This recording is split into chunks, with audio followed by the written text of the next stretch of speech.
Hello, podcast listeners. First up, thank you so much for listening to and supporting the podcast. We really, really appreciate it. We love doing it and we love getting the amazing comments in from all of you. Just a quick reminder that the Your Success book is out now on amazon.co.uk and amazon.com. It's currently available in both paperback and Kindle, and the audiobook will be coming out in 2019. Head to tiny.cc/yourbook to check it out. That's tiny.cc/yourbook to check it out. Now, on with the podcast. Welcome to Your Success Podcast. We give you actionable insight and stories behind real-life success wherever you go. Here are your hosts, Angelos and Mo. Your Success Podcast is proudly sponsored by Your Tax Partners, specialists in helping business owners and property investors to understand the wide range of tax issues that impact on their income, gains, and overall wealth. Now, let's get into the show. Welcome to Your Success Podcast. I'm Angelos. And I'm Mo. And today we're going to be talking about the power of networking and why it's important. So Mo, why is networking important? Why is networking important? Networking is important because speaking to other people will help you achieve everything that you want in life. You can't do everything on your own, and I think you have to speak to other people to both find out to find people, investors with money, to find business partners, to find life partners potentially, to find employees, to find new opportunities and deals and things like that. But most importantly, and as a summary, other people have everything you want or can help you get everything you want, and also helping other people will help you get what you want. So tapping into other people's networks, you can find other connections. Was it the 6 degrees? 6 degrees of separation. So you can know anyone in the world by 6 other people, which is an amazing thing when you think about it. Yeah, it is. Yeah. But if you think about it, you have a small circle when you're born, and that is just you and your mum and dad, right? And then as you grow older, you have your friends, and then your other friends, and then when you go to uni or whatever, college or whatever, and you get slightly bigger circles and you get bigger ideas, and then you hit the real world, and then you meet a whole new bunch of people, so your circle expands. Yeah. And the good thing about networking is that you can really put your circle, you can really expand it to a massive, almost infinite size. And that could be from a creative point of view, from a knowledge point of view, from a finance point of view, from a anything point of view, connection point of view. Yeah, the other thing with networking is the people that you meet via networking also have a network. So you're opening yourself up to, if you meet someone at a networking event, say, it's just one of the types of networking, you're then also opened up to the people that are in their network. They did it on LinkedIn, didn't they? Where you've got your, what are they called, first connections, first level connections, and second level connections. Good LinkedIn knowledge there. Which is another way to say, your first connection, someone who's a connection with you, is a second level connection to me. So actually we've got some common ground. So I can speak to them and say, oh, Angelos, great, yeah, blah, blah, blah. And then that's sort of, you can break the ice that way. And it's the same with networking. You open yourself up, and I think that's why LinkedIn's worked so well, because it opens you up to other networks, not just people you're connected with. Because then it boost your network. It's almost like your network on steroids, isn't it? And then suddenly you're making connections. And one thing that we found is that it's very easy to get hold of the rich and famous. Yeah. Like the Oprah Winfreys of the world and whatever else. Actually, it's not that difficult to get in contact with them. Whereas before, maybe 20 years ago, 30 years ago, you'd have to write a letter to their agent, the gatekeeper. You probably won't get past them, and you have to do some other radical technique, or just bump into them, or hang around the same circles.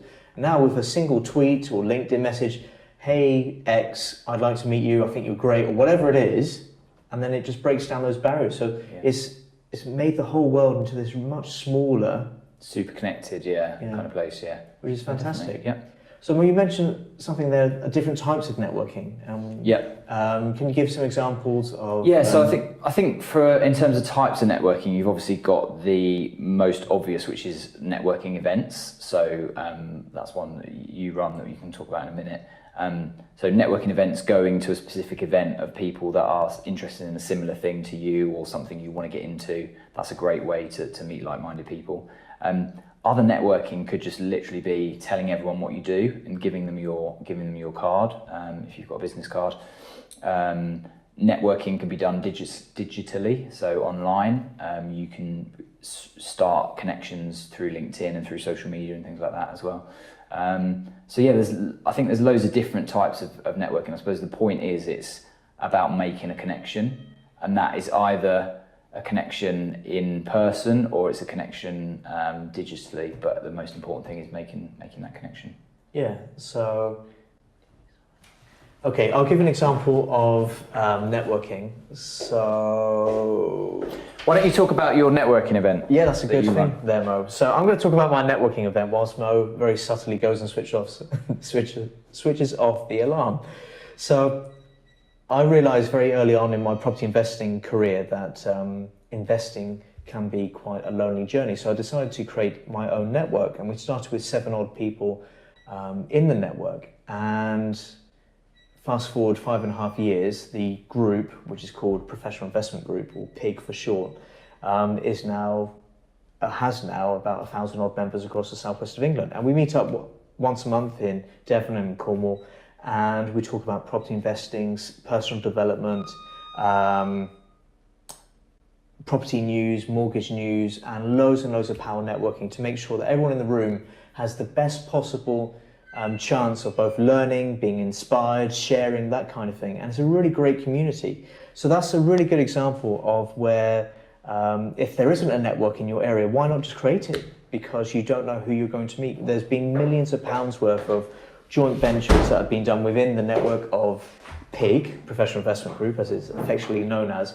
So it's absolutely brilliant. What are your thoughts on that, Mo, now that you've returned? What do you mean returned? I was never gone. See, I'm right there. I think it's a great point about creating your own network. And they say, create your own tribe online and create your own following gathering of people that are interested in similar things. And I think if there isn't something that exists already, if something exists already, great opportunities to just leverage that, especially if you're starting out and you haven't got the capital or time to create something of your own. But if you've got a new niche or you're in a new area or something like that, a great way to position yourself as the go-to expert is actually to create your own network. And like we said, it doesn't have to be 30, 40, 50 people meeting every week or every month. It could literally be 2 or 3 people. It could be a WhatsApp group. It could be, whatever you want it to be. But actually being the organizer of that and the orchestrator of that could actually be really good for your career or whatever you want to do your business. Like you said, it gives you that position of authority on that particular subject. Yeah. People go to you for advice, for help, potential deals, or ways of improving their business. So it's a really powerful way of doing things. Yeah, definitely. Yeah. So that leads me very nicely onto the size of your net worth. Network is directly related to the size of your net worth. Yep. But why is that, though? Why is that? That is because it was a bit like what I said earlier, everything that you want, and if one of those things that you want is a bigger net worth and you want to build a business or you want to be an entrepreneur or whatever, other people are going to be able to help you out in that journey, and it's only by solving problems for other people and getting people to help you along the way and getting finance to support your growth and all of those things. It's only by doing that it's only by networking that you can do that. So if you want a huge net worth, you're going to have to solve a problem for a certain amount of people over a certain period of time. The way to do that is to raise finance, which will be through networking and meeting people. It'll be through business partnering, which is again through networking. It might be through employing certain types of staff, getting a business partner that has opposing skill sets but a similarly aligned vision.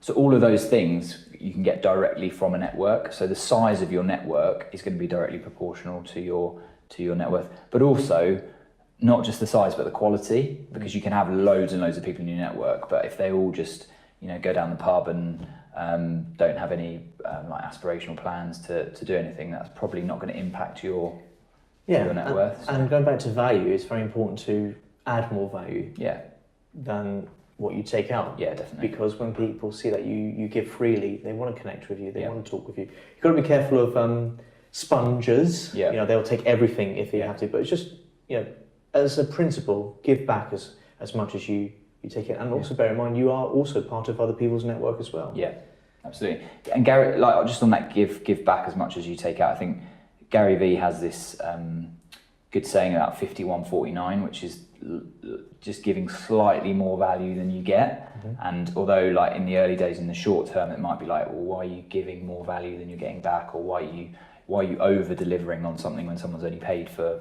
whatever? In the long run, that's always a good strategy, because you're going to get reputation for that. You're going to have repeat customers.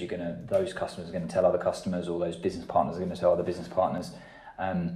And if you're consistently just over delivering, you've always got the leverage. Like if I'm always doing more, I'm always doing more, I'm always doing more, you're almost like guilt tripping the other person, whoever it is, into doing, like pulling their weight as well. So it's a good way to sort of control how much you're doing. And also it just lifts the network. If let's say you create the network and you set the standards, you set the quality of it, and if you are constantly giving and sharing and helping people, you also expect that in return. Not initially saying, right, I've helped you, therefore you must help me. But there is that expectation subtly that, if someone else has a problem, then this is how the founders done it, then perhaps you should also follow their example. Because ultimately we want to all do well in life, right? And that's how you do it. So Mo, can you give an example where networking's helped you maybe in your business life? Yeah. So we've got a really good example of a networking event that we used to go to down here when we first started out in property, and through that event we helped out. So we were like helpers at the event, and what that did is that meant we got to the event early. We networked like vigorously a lot. Yeah. Networked a lot, and then stayed late and helped pack up and sort of chatted to everyone then. And what we got out of that, we didn't have to set up our own network. We literally just turned up. We didn't get paid. It was just voluntary. But what we got out of that, we got business partners that we're still working with today. We got investors that we're still working with today. We got deals that we've still got today. We've actually got employees that we're still employ today. And just loads of connections, and actually friends as well. All of those things from... Oh, the other benefit of helping out at a lot of these events is that you get to actually go for free. Now, it's not a material amount of money. If it's 20 quid or if it's 50 quid or whatever for an event, it's not a huge amount of money. But if you can go for free and you get all these other benefits, why not? Yeah. And it also can position you as a little bit of an expert. And even if you're not hosting the event, but you're there supporting, you're part of the team, so it gives you a bit of credibility and positioning as well. So, What about you? Have you got any good experiences from? So through networking at other events, as well as creating my own, at my own event, I raised nearly £1 million worth of joint venture finance. I've got my power team that I've met over the years. Lots of great friends. If I didn't set up the professional investment group, I wouldn't have met you. Yeah. And then you wouldn't have a podcast, you wouldn't have the book. Yeah. So it's amazing how one network just explodes and becomes all these great opportunities. But also from a personal point of view, I met my wife at a networking thing. So it wasn't like a speed dating thing. It wasn't like ridiculously good-looking male model singles.com, of which I used to be a member. But it was I got invited. We found out what the modelling was, didn't we? The other day? It's like a hand model. Hand model. Yeah, sure, that was what it was. Sure. So I think it was the then Lord Mayor of Plymouth at the time. He invited me to his house with a few other guys and the MPs and whatever else, and it was just a meeting with some nibbles and whatever else. And suddenly this really beautiful woman walked in front of me. Initially I was a bit annoyed because she blocked my view of the sausage rolls, but once I got over that, I made contact with her, and then we started dating, and then ended up being my wife. Nice. So, and mother to your son. Yeah, mother to Alexander. So it's amazing what networking can do from a business and also from a personal point of view. And we also talked about, in fact, we haven't released it as a podcast yet, but we talked about being an introvert, didn't we, when we were recording the audiobook. So, by the way, audiobook out soon. Your Success. What? When did that come out? Your Success audiobook. Well, the physical book came out in end of September last year, and the audio version is going to be out, I'm going to say, in the next 4 to 6 weeks, but maybe 8 weeks. We'll see how long it takes to edit it all together. But one of the genius things we're doing with the audiobook is we're sort of putting some podcast chat into the chapters of the audiobook. So you actually get sort of bonus podcast episodes within the audiobook itself, which is really exciting. But one of them was so good that we said we were going to release it as a podcast, and it was about being an introvert, wasn't it? And it was sort of like actually just putting yourself out there and having to overcome that, and labeling yourself as an introvert can potentially just be a bit of an excuse and a way to get out of things. Like, yes, some people are naturally, like anything in life, some people are naturally better at everything. Some people are naturally better at standing up in front of a crowd or doing public speaking. But it's a learnable skill. It's completely. And where was I going?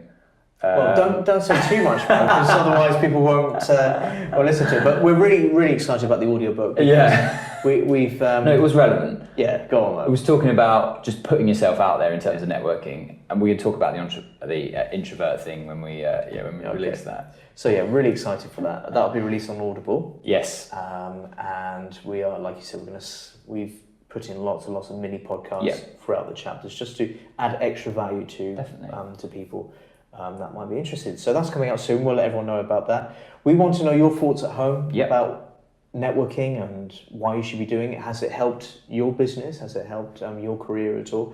Please contact us at hello@yoursuccesspodcast.com or contact us at our Facebook, Twitter, Instagram, LinkedIn, wherever you may find us. We're all there. YouTube subscribers, I think we want to push for. Yeah, so we just need to get a few more, don't we?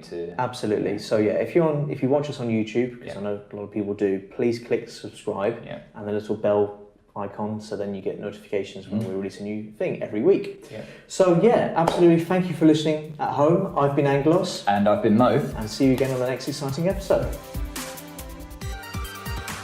Your Success Podcast is proudly sponsored by Your Tax Partners. If you're in business or an active property investor, talk to them to better understand your tax affairs and your options. If that's you, there is a special offer waiting for you at tiny.cc/successpod. That's tiny.cc/successpod. You have been listening to Your Success Podcast. Click subscribe for more incredible content. More details can be found at www.yoursuccesspodcast.com.